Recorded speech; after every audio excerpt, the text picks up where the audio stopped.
Je voudrais vous attirer dans une des réalités qui, depuis plus de 50 ans, me tient à cœur.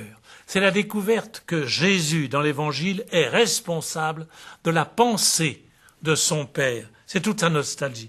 Alors, pour traduire en parabole et ce que fut cette nostalgie du Christ, prophète et prêcheur des splendeurs de Dieu, son Père, et il nous a fait l'honneur de nous partager cette responsabilité d'être responsable de la pensée de Dieu, de son Père. Pour comprendre l'une des grandes lois de l'apprentissage humain du visage de son Père, nous l'avons déjà évoqué plusieurs fois. La Bible obéit à des corrections négatives, comme si une affirmation n'était pas suffisante et qu'il fallait tout de suite ajouter un rectificatif. Il faut ajouter donc à cette première loi des rectifications une autre loi, une deuxième loi, la loi du dépassement. La Bible va être une série de pas où on dépasse chaque fois plus profondément, on avance, on dépasse ce que nos idées peuvent avoir de trop étroit. Le dessein de la Bible est cette correction des affirmations, non pas par négation, mais par complément qui dépasse. C'est la démarche intime de la Bible. On passe d'un dépassement à un autre dépassement jusqu'à la nuit de Noël. Mais il faut dépasser par une nouvelle révélation plus profonde, chacune de ce qu'on croit saisir. Il est insaisissable, Dieu. J'intitulerai donc notre parabole tout simplement « L'héritage de Jésus ». Qu'a-t-il appris dans la Bible? L'héritage de Jésus.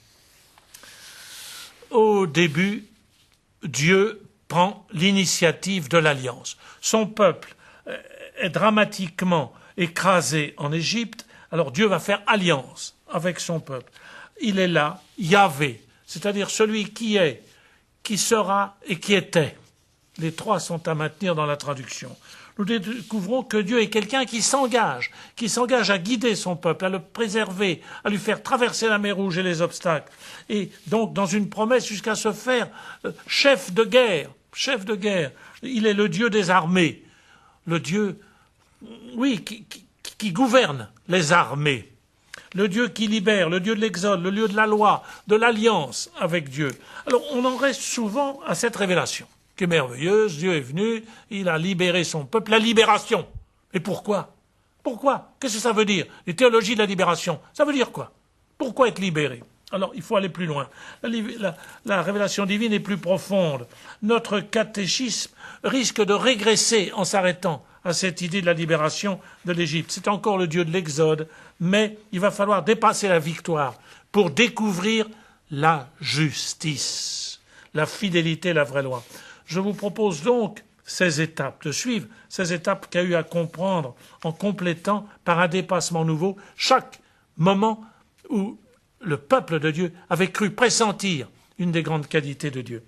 Alors, premièrement, ou plutôt juste après cette découverte du Dieu de la libération, du Dieu de la victoire, Dieu n'est pas simplement celui qui va donner des astuces de victoire, de guerre à son peuple, quitte à punir les autres. Il est celui qui va demander, y inclus à son peuple, que tout le monde respecte la loi, que tout le monde respecte la liberté de l'autre. Si tu es pour la liberté, mais que tu n'es pas en même temps pour la liberté de ton ennemi, tu n'es pas pour la liberté. Il veut nous réapprendre où est le bien et le mal. Alors Dieu devient celui qui punit les nations, non pas simplement parce qu'elles auraient attaqué Israël, mais parce qu'elles auraient trahi le droit. Et ça, c'est la grande révélation du prophète Amos, qui complète celle de l'Exode. Puis, étape suivante. Un Dieu de justice, un Dieu de la loi, serait encore insuffisant. Alors apparaît le prophète Osée. Il est merveilleux. Il propose un nouveau dépassement. On est invité à aller plus loin que la justice, ou d'un culte de la justice qui serait étouffante. On est amené à découvrir qu'il y a une faute plus grave, parce il s'agit d'un Dieu qui est amour. Donc Dieu va apprendre à son peuple qu'il pardonne, qu'il est comme un Dieu qui prend son enfant, qui lui apprend à marcher. Et comment? Et vous vous souvenez de cet extraordinaire chapitre 2 du livre d'Osée, où Dieu demande à son peuple comme s'il était un mari qui va retrouver sa femme, aller la chercher au désert alors qu'il l'a rejetée parce qu'elle avait commis des adultères. Et Dieu dit, tu vas les reprendre, ton épouse, et tu vas lui préparer du miel et du blé et du bon pain, etc. Parce que c'est ainsi ce que moi j'ai fait à l'égard de mon peuple qui était infidèle. C'est le Dieu de l'amour. Mais c'est dangereux, le Dieu de l'amour. On va être tenté d'en profiter. On va être tenté de croire qu'il est bonasse, qu'il est bienveillant, et donc de pervertir la grandeur de Dieu. Alors Isaïe, après Amos et Osée, Isaïe apparaît. Et Isaïe nous dit, Dieu est le Dieu de la sainteté. Dieu est le Dieu, la justice pourrait conduire à l'idolâtrie de l'amour, au calcul qui amène à en tirer bénéfice. Alors Dieu va se révéler avec la sainteté, celle des charbons ardents qu'on ne peut pas approcher. Une sainteté qui est celle de la gloire, qui suscite en même temps la crainte devant la justice et la fascination en face de l'amour. Tel est le Dieu d'Isaïe. Mais, nouvelle étape.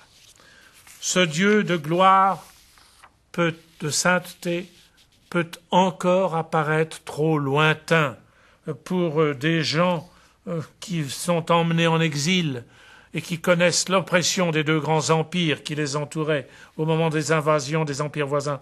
Alors Jérémie et Ézéchiel vont dépasser la simple révélation de la sainteté, c'était déjà immense, pour aller plus profond. Ils nous confient au Dieu qui recrée le cœur. Donne-nous un cœur nouveau, dit Ézéchiel et Jérémie, celui qui habite ce cœur, celui de la présence. Le Dieu devient celui qui est présent au plus intime du cœur de l'homme, et cela de manière de plus en plus personnelle. C'est alors l'étape finale, la préparation ultime, la révélation des livres de la sagesse, jusqu'à nous laisser croire, et c'est tout le sens du but de la Bible, nous laisser croire qu'on attend quelqu'un, Dieu, qui va venir en personne. Dans le livre de Daniel, de Malachie et de Zacharie, quelqu'un qui vient purifier celui qu'il aime afin de pouvoir mieux habiter en lui. Dernière étape, vous la connaissez. Le peuple de Dieu est devenu capable de reconnaître le Messie, Fils de l'homme pour les évangiles synoptiques Saint Luc, Saint Marc et Saint Matthieu, nouvel Adam pour Saint Paul, Sauveur venu et élevé sur la croix pour Saint Jean, qui nous manifeste son Père dans son amour en donnant totalement sa vie pour nous et en nous donnant, soufflant sur nous leur esprit commun à la croix, plus grand et plus proche que les hommes ne l'attendaient, à tel point que nous hésitons encore à le reconnaître.